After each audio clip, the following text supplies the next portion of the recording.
What's going on, y'all? It is your boy Fish Flicks here once again with you all talking movies. And today we've reached the end of the year. We've had a great year full of some great films, and now it's that time of the year where we rank our top 10 best films of the year. And I'm going to give you guys my personal favorites of this year. Now, I just want to give a full disclaimer before we go into the list of what was my favorites. I just want you all to know that this list is just my personal favorite films of the year. So my list is more than likely going to be looking a lot different from yours and vice versa. But that's the beauty of film, is that it is a very subjective form of art, and it makes us feel all different types of ways. And we have all different types of films that appeal to us and don't appeal to us. And that's okay. We're just all here talking films, talking about the ones that we love. And now it is that time to rank some films of 2022. And right before I start from my list of 10, I want to just give a quick shout out to some honorable mentions, because these films were very close to making the cut of the best films of the year. But they just couldn't, just because there was 10 other films that were just slightly better than these ones. But these deserve at least some sort of an honorable mention. And starting with the honorable mentions, I have 5 of them, and I'm going to quickly just list them off for you. And starting them off is going to be The Black Phone, Black Panther: Wakanda Forever, Bullet Train, The Menu, and She Said. All 5 of those films were very great pieces of cinema that I was so glad that I was able to watch. Even though they did not quite make the top 10, they deserve to be mentioned, and that is why they are in the honorable mentions list. All right.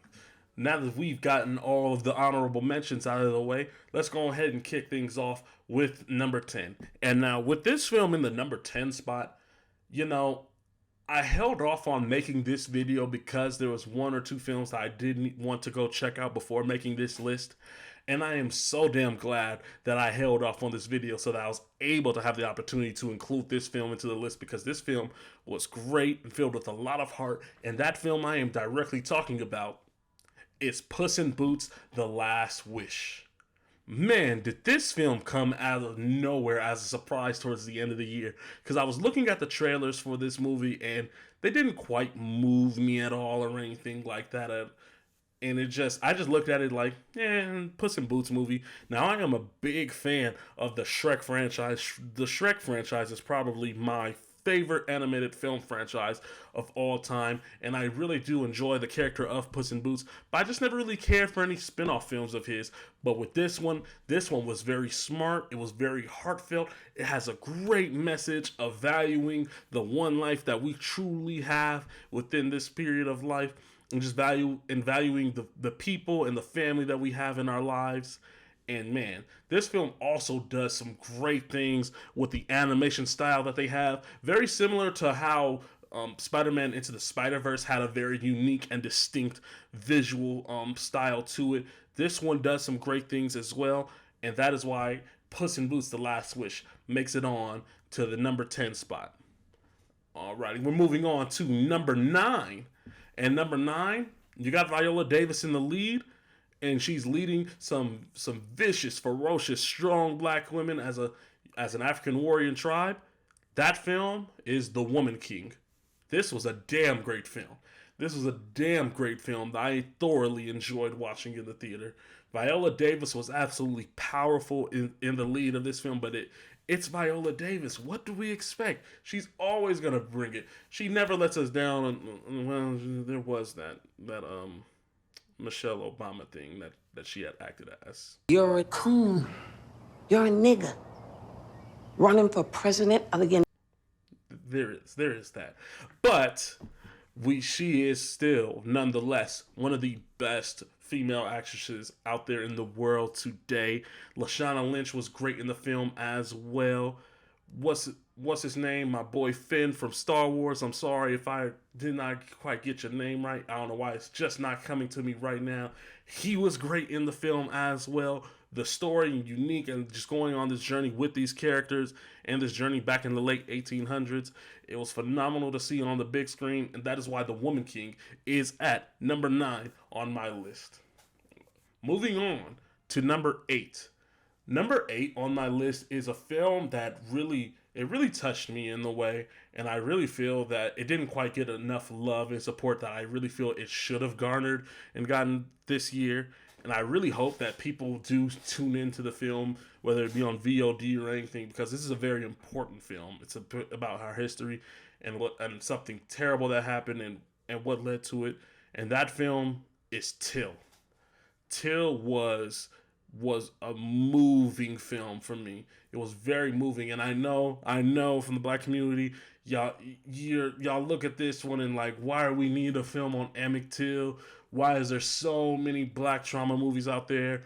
I wouldn't necessarily say this is a black trauma film at all. There is some deep, heavy moments to it. Yes, of course, because this is based on a terrible point in history when some thugs they went and wrongfully murdered and lynched Emmett Till very wrongfully, and then we it's not about Emmett Till and just his direct death. It is about this story is about a mom and the journey that she goes on after dealing with the most horrific life experience she could possibly have in losing her son when he goes out to visit other family members in Mississippi, and then getting a phone call that your son is dead and how it happened, and seeing how his body looks like in the casket. Man, it was very moving. The lead in this film, Danielle Deadwyler as Mammy Till, she carries this film literally on her back from start to finish. You go along this journey with her, you're supporting her, and you're rooting for her, and this film really touches just this journey of hers as a mom, and that feeling of a mom losing her child the way that she did. And it was a very powerful, very moving. They actually did do a scene where they opened up the casket of Emmett Till like they did in real life, and you really felt like you was there in that moment, just disgusted, just hurt by what you seen and what those thugs did to that young man very wrongfully. So a very good young man at that, with a bright future. And this film, Till, deserves and needs a lot more love and support, especially with a black woman as the director of this film, because there's not that many black women that's out there as directors in the film industry. So I highly recommend you all go check it out, go support this film, and I can't recommend this film enough, man. Whew. Well, that film just deserves some love, in my opinion. So that's why I stayed on it for as much as I did. But let's move on to number 7 on my list. Number 7 really connected with me, and I connected with it on a personal level just because of my love and journey of film, especially since, as you can see here on this shirt, y'all see it. I gotta flex, y'all. I gotta flex. The UNLV alumni. I just graduated as a film major in school as well. And just that journey of wanting to become a filmmaker really touched me in this film. And that film at the number 7 spot is The Fabelmans. The Fabelmans, directed by Steven Spielberg, and it is a loose biopic on Steven Spielberg's life and his family as well. And everybody was great in this film. Michelle Williams was fantastic. Paul Dano had a fantastic year as well, as he was in not only this one, but another film that made this list as well that I'll go into later. They were all great, and it really just goes on this journey of this young man and him growing up and following his love and passion and talent that he was gifted with in film. And we really see him progress and learn and just really showcase his true talents of a filmmaker, who turned out to be one of the greatest filmmakers of all time in Steven Spielberg. And that is why The Fabelmans is at number 7 on this list. Let's move on to number 6. Number 6, a Netflix film that I feel should have gotten a longer theatrical release window. Hopefully this film leads to Netflix releasing more films in the theater, and that film is Glass Onion. Man, I thought the first film in Knives Out was great as a fun ensemble murder mystery with Daniel Craig killing it as Detective Benoit Blanc, and he's back once again solving another murder mystery. And this is not necessarily a direct sequel to Knives Out. It's a spiritual sequel, but slash spin-off in a way, because the only returning character in this movie is Daniel Craig's Benoit Blanc, and he kills it once again with his country accent. And we have a all brand new cast and set of characters in this film. As we had the family in the first one, this is a group of rich friends in this film, and every actor absolutely killed it in their roles in this film. The dialogue was great. It does some non-linear storytelling devices throughout the film. This film was not as predictable as the first Knives Out movie because I was able to piece everything together in quick fashion. With this one, I had a little bit of a tough time piecing it all together. And Rian Johnson absolutely nails it out the park with this one. I think this one might even be better than the first Knives Out movie. And I cannot wait to see what he does with the third movie in this franchise. And that is why Glass Onion makes number 6 on the top 10 of the year for Fish Flicks. Alrighty, now it is top 5 time. Now these films made the top 5 for a reason, because these were the 5 best films of the year. And now starting off with the top 5 is going to be Nope. Jordan Peele is back once again in the director's chair, and it's his latest film that he's directed. His past films of Us and Get Out knocked it out of the park, and he is now 3 for 3 with his movies. And what's crazy is Us and Get Out made my top 10 of those respective years as well, and he does it again. I am a big Jordan Peele fan and how he delivers his films. And he is an original auteur filmmaker that we are seeing develop within our very own eyes. And this film was an absolute spectacle delight. I love this film from start to finish, and the little minor messages he has throughout the film. It's a spectacle so grand, so big, you're not supposed to look at it, but you can't help but look at it. And I love Nope. Keke Palmer stole the show from start to finish in this film. Daniel Kaluuya was great. Their relationship in this film carries this film, and you really care about them and their banter with one another, as they really had a brother-sister bond that you bought into. And that is why Nope is at number 5 on my list. Coming in at number 4. Now, these next two entries in the top 10, and 4 and 3 have a very similar interest, is that these films really showcased and how important that theatrical experience is and why theaters matter. There is no other experience like the movie-going experience. It's not the same when you watch it streaming at home, and you cannot sit here and tell me that watching this movie would hit the same at home like it did in theaters. And that film is Top Gun Maverick. Whew! I was asleep on this movie for quite a while. I just did not care. I still have yet to watch the first Top Gun movie. I'm just being so honest with you. Just because it's not a film that was necessarily on my radar. Like, I didn't see a need to go out and immediately watch the first Top Gun like it's a classic or anything. But man, after watching this one, I was asleep. I need to go watch that first Top Gun now, because this film was just magnificent. It had the nostalgic feels to it. Not the craziest story in the world, but Tom Cruise absolutely is a daredevil once again in this film, as he's actually flying one of the jets throughout. The jet sequences throughout this film were phenomenal. Watching in the Dolby Theater was fun. That experience, man, watching this in the theater was unlike anything this year. And that's why Top Gun Maverick is at my number 4 spot. Number 3, like I said, that theatrical experience matters. And we've sat here and waited 13 years for this sequel to come out.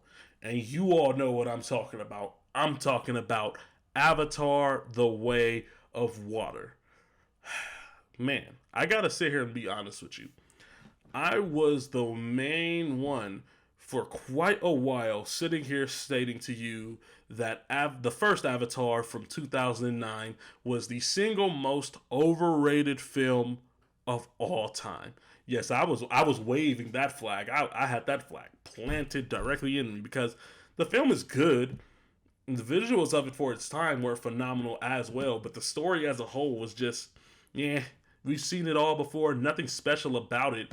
And it was very preachy. But this sequel, is vastly superior to that first Avatar movie in every way, shape, or form. You care about the story, you care about the characters, the family dynamic in the film. Everybody was great in the motion capture sequences of the film as well.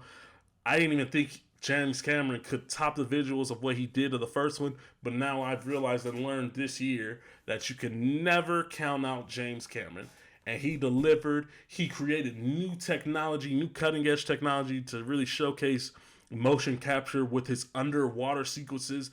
Those underwater sequences were literally the single most beautiful visuals feasts I have ever seen in a film ever.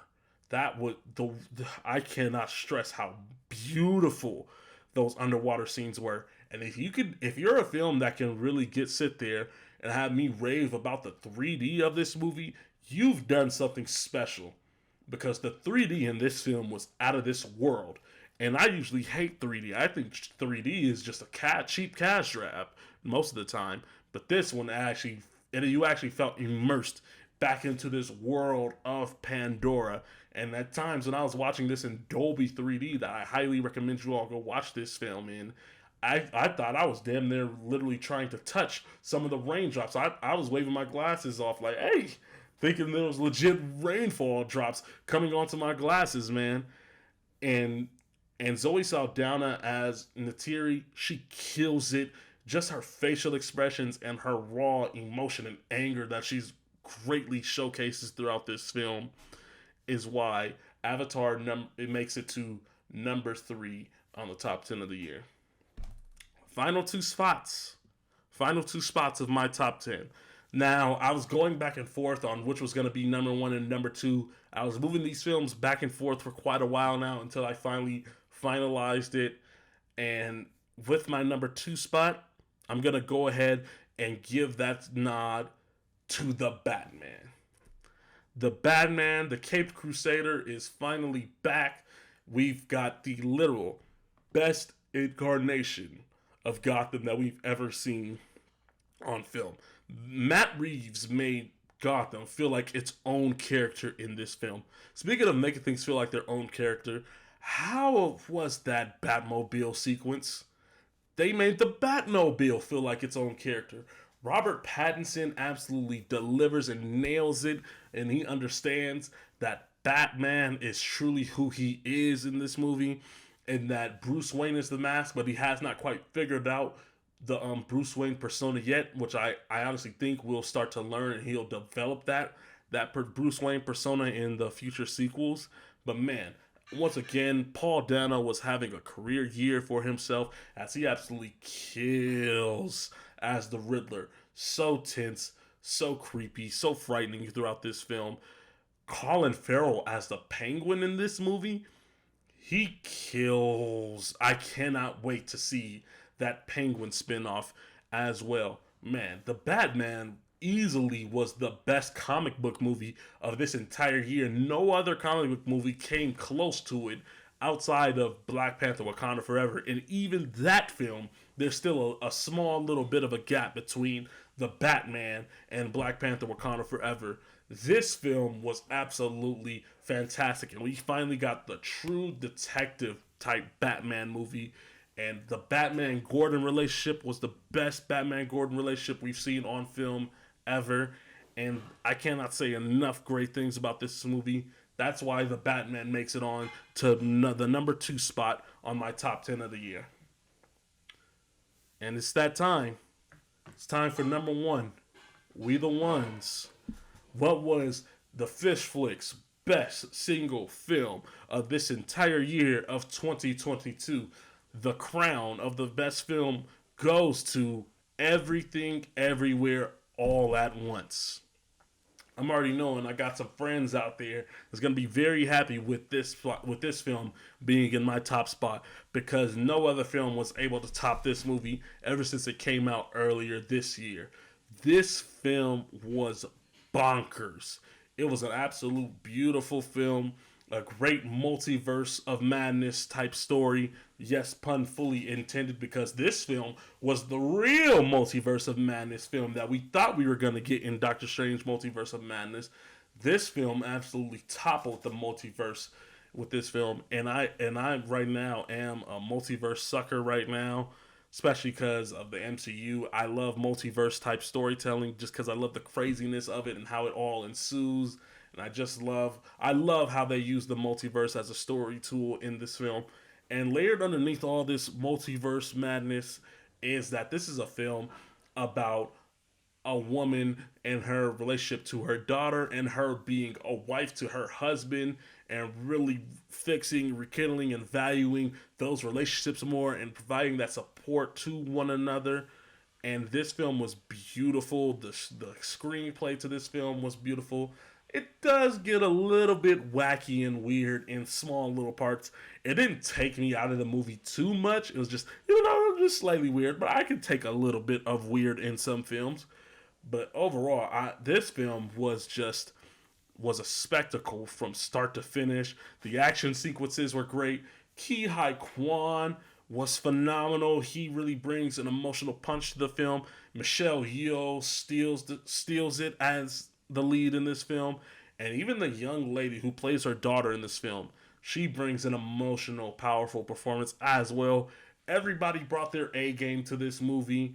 And the funny part is, the directors of this movie were offered the reins to make the Loki TV show, but they turned Loki down to make this movie, and rightfully so, because they made something special and they made the best movie of 2022. There you have it, folks. That is my top 10 of 2022 listed for you all. And I'm very curious to hear and see what is your favorite movies of the year. Whether you want to do a top 10, top 5, top 3, or just list off your favorite movie of the year, go ahead and comment down in the comment section below and let me know what's your favorites of this year. Because, man, we've had some great films all throughout this year. It started off a tad bit slow, but picked up in the latter half of the year. We've had a damn good year for some movies, and I cannot wait to see what 2023 brings in store for us, because that next year looks stacked. We got banger after banger after banger, it looks like, coming next year down the pipeline, and I cannot wait to rank my favorite films of 2023 at this time next year. But that is all from me, you guys. That is all. Thank you all so much for being here with me and listening to me talk today. Go ahead and support this channel by going ahead and subscribing to it. Like the video as well, and keep yourself notified and up to date on all my future uploads. I do have some more stuff coming this weekend, hopefully. And I got some great ideas of videos to come all 2023 as well, that I am excited and cannot wait to showcase with you all. And man, I'll see y'all on the flip side. I'll talk to y'all later. Y'all have a beautiful New Year. Stay safe. Don't drive drunk. Catch a fucking Uber if you need to. Don't be reckless. And yeah, have a great night, you all. I'll talk to y'all later.